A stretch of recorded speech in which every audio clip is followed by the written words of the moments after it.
سپوږمۍ یوازینۍ فضایي ماده ده چې انسان ورغلی دی. د 1990 میلادي کال د جولای پر 20 د اپولو 11 فضایي بیړۍ پر سپوږمۍ کښېنستله. نیل آرمسټرانګ لومړی کس و چې پر سپوږمۍ قدم کښېښوی.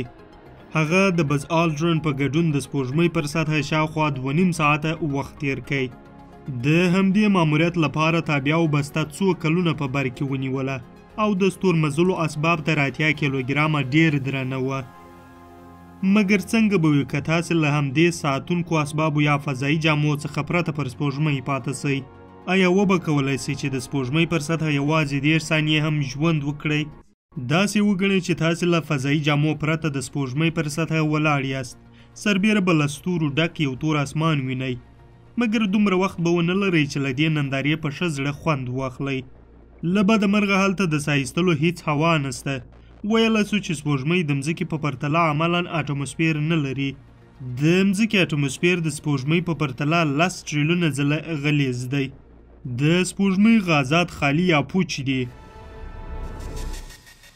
کولی سو د سپوږمۍ اټموسفیر د مځکې له پورتني اټموسفیر سره پرتله کړو چیرې چې نړیوال فضایي مرکز موقعیت لري.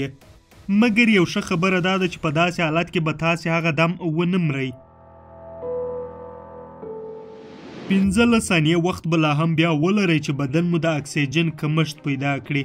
په دغو 15 ثانیو کې وجود په وینه کې له ذخیروي اکسیجن څخه ګټه اخلي او دماغ به لا فعالیت وکړي. مګر د هوا نشتون یوازینۍ اندېښنه نه ده چې لرو یې. تاسې به د چوختان ماهي په اړه اورېدلي وي. دا پر مځکه یو تر ټولو خفه موجود یادیږي. په اصل کې دا د فشار له امله. دغه ماهی د سمندر تر ټولو په ژوره کې ژوند کوي چیرې چې فشار ډیر وي. کله چې کم فشاره سطحې ته راپورته سي شکل یې چوختان سي. نو پر سپوږمۍ له پاته کېدو سره ښایي تاسې ورته بدلون وکړئ. دا چې هلته یو جوړ اټموسفیر وجود نه لري نو فشار ډیر زیات کم دی. که څه هم موږ دا نه حسوو مګر دلته پر مځکه د هر غټ کس پر وجود د هوا فشار د 15 څخه تر 100 ټنه په وزن واردیږي. لومړی دا چې ځکه یې نه حسوو چې د هوا فشار مو وجود له ټولو خواو پورې وهي. دوهم دا چې زموږ په وجود کې دننه خپله هوا شتون لري. دا داخلي فشار هم له اټموسفیر سره برابر دی. پر سپوږمۍ د کم فشار له امله په وینه او حجرو کې منحل نایتروجن به د کوبیو په ډول خپور سي. وجود کې بلاس او پښې لکه پوکاڼۍ وپړسیږي.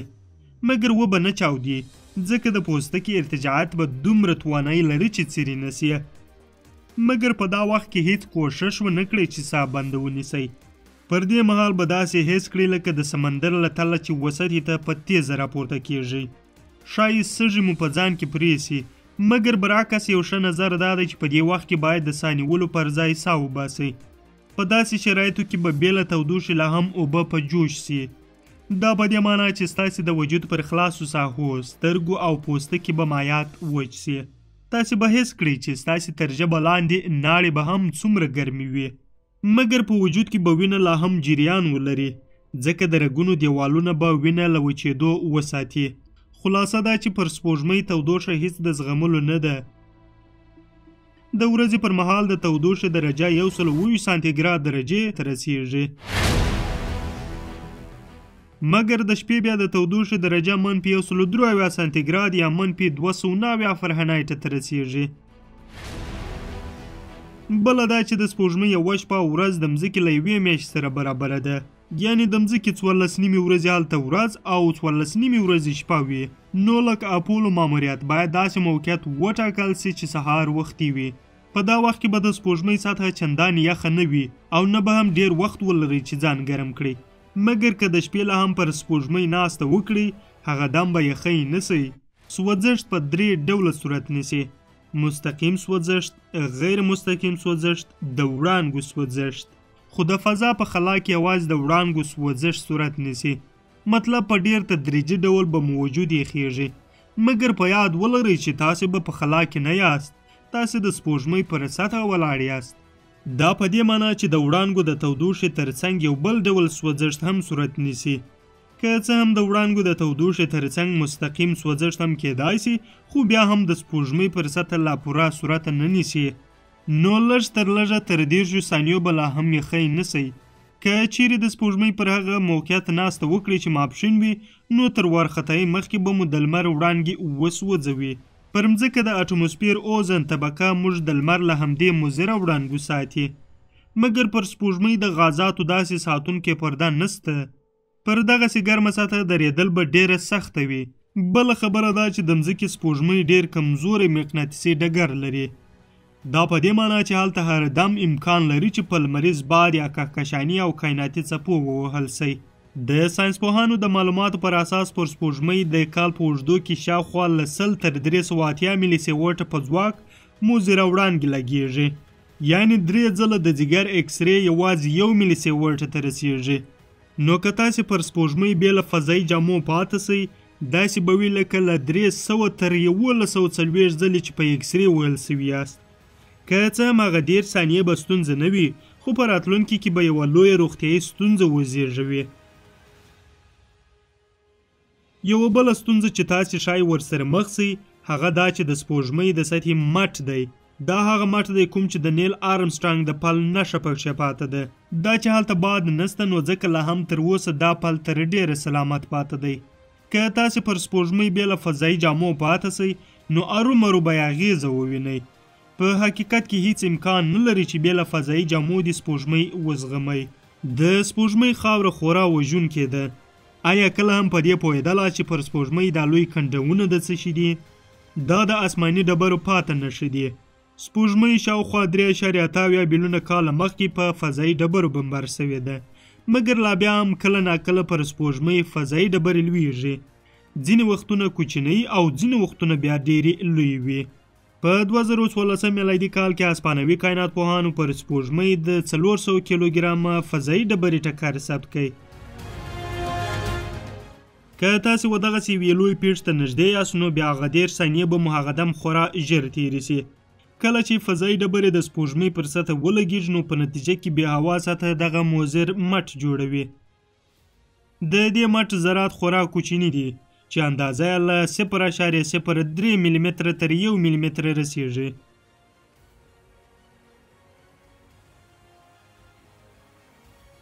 دغه ذرات بې نهایته ځیږه او تیر دي چې په ډېره اسانۍ سره کولی شي ستاسې سږي خراب کړي.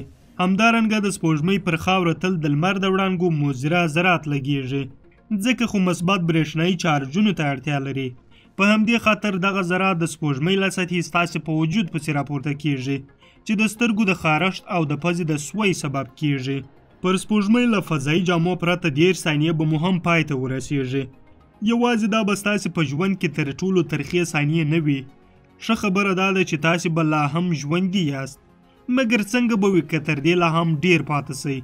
بې له فضایي جامو به مو د هوا نشتون ووژني، د اکسیجن کښتۍ به مو وجود او دماغ زیانمن کړي.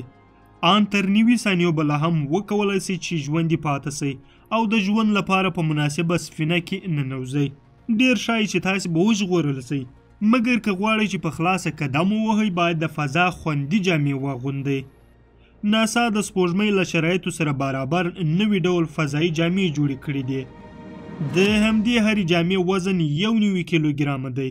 دا چې د سپوږمۍ جاذبه ځواک د مځکې د جاذبې ځواک په پرتله 6 ځلې کم دی، نو ستورمزلي به وکولی شي چې په همدې جامو کې حرکت وکړي. ستورمزلي به هلته هیڅ داسې نه وي چې غورځنده کې ووهي، نو فضایي جامې به ستورمزلي له مضره وړانګو او د سپوږمۍ له مټ څخه وساتي. یوه جوړه جامه به د سپوږمۍ پر نامناسبه سطحه 8 ساعته د کارولو وړ وي.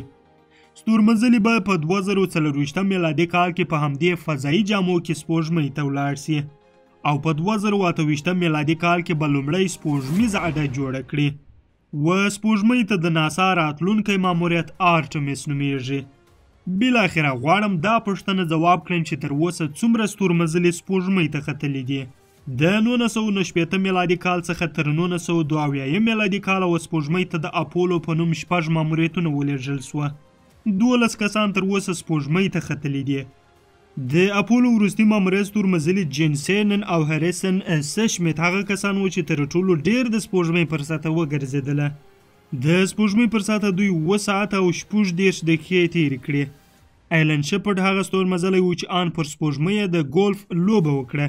د دې ټولو سختو شرایطو سره سره بیا هم سپوږمۍ له مځکې پرته په ټول لمریز نظام کې میلمه پاله ده. د مځکې پر دې سپوږمۍ د انسانانو اوږدمهاله ګرځېدل او پاتې کېدل زموږ راتلونکي ارمانونه دي.